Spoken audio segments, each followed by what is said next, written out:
but I feel like I'm on borrowed time. Many people who are against the 9/11 truth movement say that we offend the firefighters, offend first responders, offend the police officers. These people are on our side. They know what's going on. My name's David Miller. On September 11th, 2001, along with hundreds of my fellow troops, I went to Ground Zero. No one asked us, no orders were given. We went because our city, our country, our neighbors were under attack. And we knew what to do, or at least we thought we did.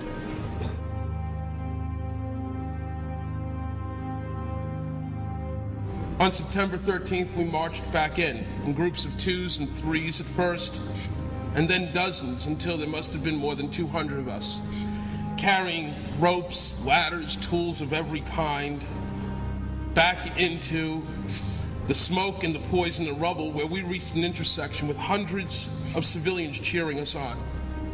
Our uniforms were torn and soiled. Our resolve was simple: to stay and dig as long as we had any hope to save anybody. I want to tell you about how sick so many of these brave men and women have become. I want to tell you about how the mayor refused to accept the fact that not dozens, not hundreds, but many thousands of us were contaminated, sickened, and poisoned by the most toxic combinations of building materials in the history of disaster relief. And that for 5 terrible years, he ignored that fact. 5 years of our family members watching us drop dead.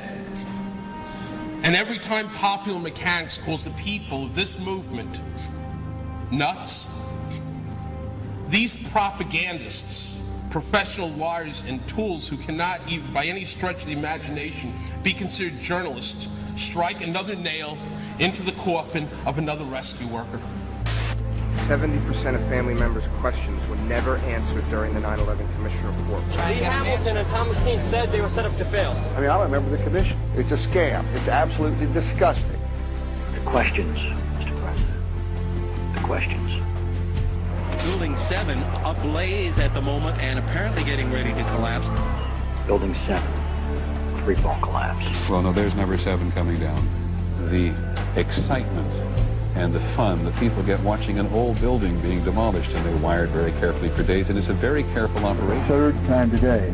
It's reminiscent of those pictures we've all seen too much on television before, when a building was deliberately destroyed by well-placed dynamite to knock it down. The smartest thing to do is pull.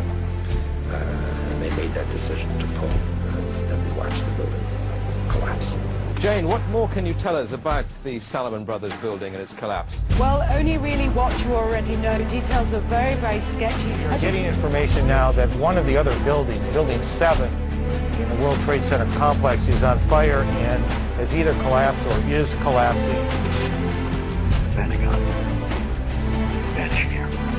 By close-up inspection, there's no evidence of a plane having crashed anywhere near the Pentagon. The only site is the actual site of the building that's crashed in, and as I said, the only pieces left that you can see are small enough that you could pick up in your hand. There are no large tail sections, wing sections, a fuselage, nothing like that anywhere around, which would indicate that the entire plane crashed into the side of the Pentagon. Firefighters and police describing explosions. A lot of them. The secondary explosion. We've got numerous people covered with dust from the secondary explosion. All white bullets that are popping out. It was if they had detonated. Yeah, detonated. They were planned to take down a building. Looks sort of like the building just demolished. Even if there was no secondary explosives in the building. Like gunfire. You know, bang, bang, bang, bang, bang. And then all of a sudden, 3 big explosions. Do you know if it was an explosion or if it was a building collapse? To me, it sounded like an explosion.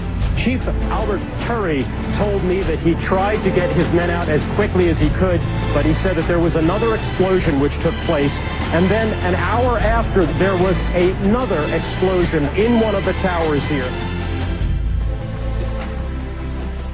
Sibel Evans, FBI translator, breaking the gag order.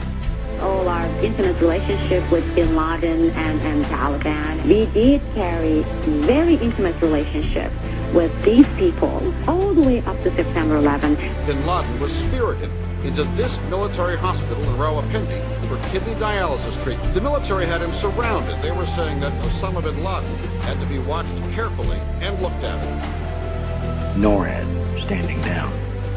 Where were the planes? On now to one of the eeriest moments amid the carnage of 9/11. A mysterious plane was seen flying right over the president's residence. The E-4Bs over New York and Washington, otherwise known as the Doomsday Planes. It's never been officially explained.